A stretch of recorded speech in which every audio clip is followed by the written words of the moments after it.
Channel learn to educate. पिछले lecture से हमने प्रोनाउन के टॉपिक को शुरू किया था, जिसका फर्स्ट पार्ट हम बिल्कुल बेसिक से डिटेल में डिस्कस कर चुके हैं। हमने उसके केवल 5 टाइप्स से डिस्कस किए थे। आज हम बचे हुए रिमेनिंग पार्ट्स को बिल्कुल अच्छे से बेसिक से डिस्कस करेंगे। तो अगर आपने अब इससे पहले वाली वीडियो नहीं देखी है तो मैं आपसे रिक्वेस्ट करता हूं कि पहले आप प्रोनाउन के पार्ट फर्स्ट को देखें, तभी आपको इसका नेक्स्ट पार्ट मींस आज वाला पार्ट अच्छे से समझ आएगा। मैं इसका लिंक आई बटन में आप ऊपर क्लिक करके भी यहां से देख सकते हैं और इसका लिंक मैं डिस्क्रिप्शन में भी प्रोवाइड कर दूंगा। आप चाहें तो वहां से भी फर्स्ट पार्ट को देख सकते हैं। तो चलिए फ्रेंड्स, बिना देरी किए शुरू करते हैं प्रोनाउन का part 2।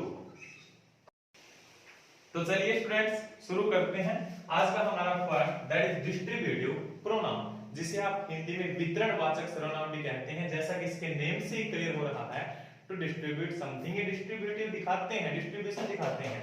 The pronoun which refer to person और things one at a time, means एक समय पर, जो फिक्स समय पर, पार्टिकुलर टाइम पर, या फिर किसी इंडिविजुअल के बारे में बताता है, रेफर करता है किसी पर्सन या फिर थिंग को at a particular time, one at a time, that is called distributive pronoun. ये आपको एग्जांपल से क्लियर हो जाएंगे। For example, neither, either, each, none, etcetera, ये सभी आपके डिस्ट्रीब्यूटिव प्रोनाउंस कहलाते हैं।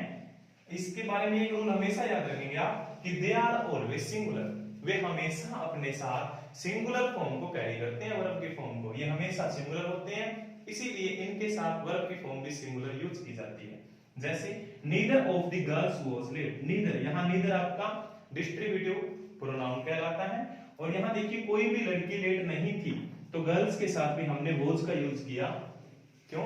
बिकॉज दे ऑलवेज सिंगुलर, वे हमेशा सिंगुलर फॉलो करते हैं वर्ब, इसीलिए नीदर के साथ was. And in another example, either of you can go, इधर हम यूज करते हैं चॉइस में।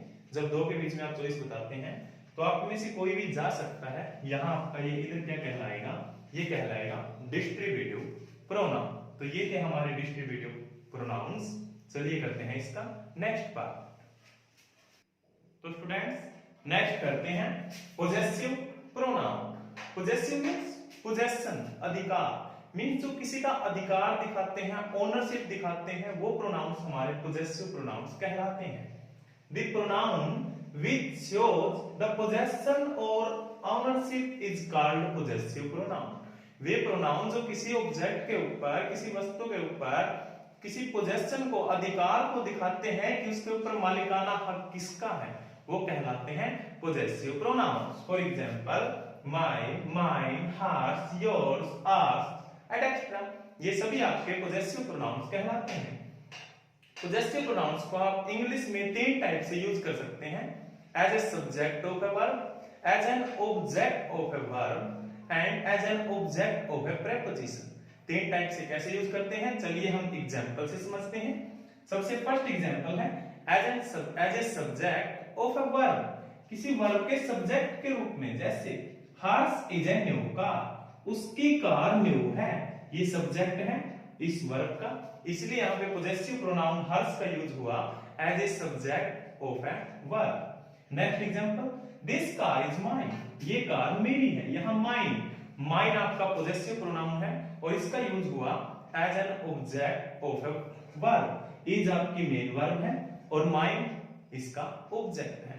And in third example, your house is better than mine, तुम्हारा घर मेरे घर से बढ़िया है, ये है as an object of a preposition. Then आपकी प्रीपोजिशन है। एंड माइन, माइन आपका पोजेसिव प्रोनाउन है, तो यहां इस सेंटेंस में माइन का यूज हुआ है as an object of a preposition.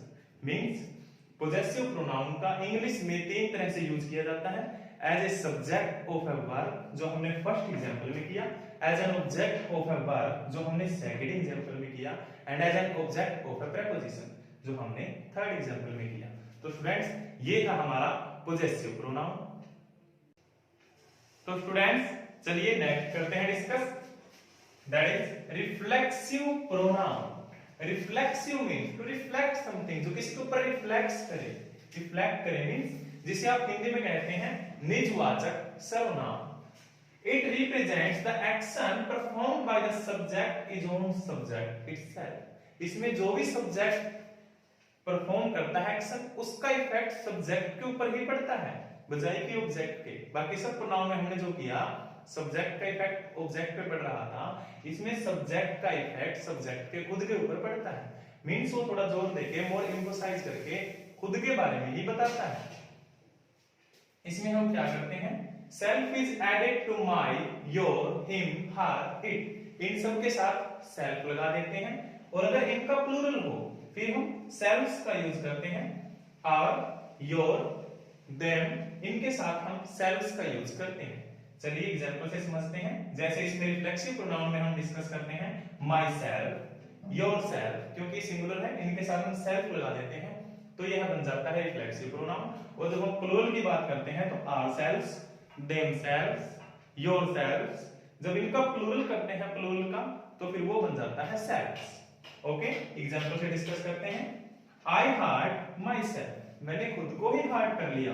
तो यहां देखिए सब्जेक्ट का इफेक्ट खुद सब्जेक्ट पे पड़ रहा है, तो ये आपका माई सेल्फ कहलाता है रिफ्लेक्सिव प्रोनाउन। ऐसे ही दे हार्ट देमसेल्व्स, उन्हें खुद को हर्ट कर लिया, तो यहाँ पे देमसेल्व्स क्या है आपका रिफ्लेक्सिव प्रोनाउन। एक बात जो आप सबसे ज्यादा नोट करेंगे यहाँ पे याद रखेंगे वो ये कि रिफ्लेक्सिव प्रोनाउन का यूज हम एज एन ऑब्जेक्ट करते हैं। रिफ्लेक्सिव प्रोनाउन कभी भी एज ए सब्जेक्ट नहीं आते।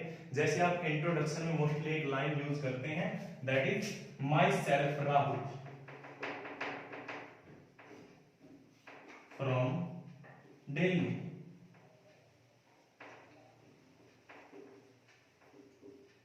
आप ऐसे इंट्रोडक्शन में बहुत से बच्चे गलती करते हैं, my self Rahul from Delhi, लेकिन माई सेल्फ क्योंकि आपका रिफ्लेक्सिव प्रोनाउन है, रिफ्लेक्सिव प्रोनाउन को आप एज ए सब्जेक्ट यूज नहीं कर सकते हैं, इसलिए आपका माई सेल्फ स्टार्टिंग में एज ए सब्जेक्ट लगाना गलत है। आप इंट्रोडक्शन या तो ऐसे देंगे, I am Rahul from Delhi, या फिर आप कहेंगे दिस इज राहुल, या फिर my name is Rahul, I am from Delhi. ऐसे कभी भी आप ऐसे यूज नहीं करेंगे कि my self Rahul, my self Nikita, my self Suman, my self Sumit. ऐसे आप इंट्रोडक्शन भी दे तो माई सेल्फ का यूज कभी भी एज ए सब्जेक्ट नहीं करेंगे, वो आपका ग्रामेटिकली गलत होता है, रॉन्ग होता है। आप हमेशा इंट्रोडक्शन में आई एम या दिस इज या माई नेम इज ऐसे लाइन को यूज करेंगे। ओके फ्रेंड्स, ये था हमारा रिफ्लेक्सिव प्रोनाउन। तो स्टूडेंट्स चलिए डिस्कस करते हैं next part, that is indefinite pronoun. Indefinite जिसके नेम से ही क्लियर हो रहा है कि जो डेफिनेट ना हो, जो निश्चित ना हो, फिक्स ना हो, ऐसी चीजों के बारे में बात करें जो प्रोनाउन, वो कहलाता है indefinite pronoun. Sometimes the pronouns used in a sentence do not refer to any particular thing or person. Means कई बार कुछ ऐसे प्रोनाउंस होते हैं सेंटेंस में जो अगर किसी पर्टिकुलर पर्सन या थिंग को रेफर नहीं करते हैं, दिखाते नहीं हैं, they are used in a general way, वो जनरल वे में यूज किए जाते हैं। Such pronouns are known as indefinite pronoun. ऐसे ही प्रोनाउंस को हमें जाना जाता है दैट इंडेफिनिट प्रोनाउंस के नाम से। For example all, anyone, anybody, anything, everyone, everybody, everything, someone, somebody, no one, nothing, some, etc. ये सभी आपके कहलाते हैं indefinite pronoun। चलिए एग्जांपल से क्लियर करते हैं। Nobody can help you in this issue।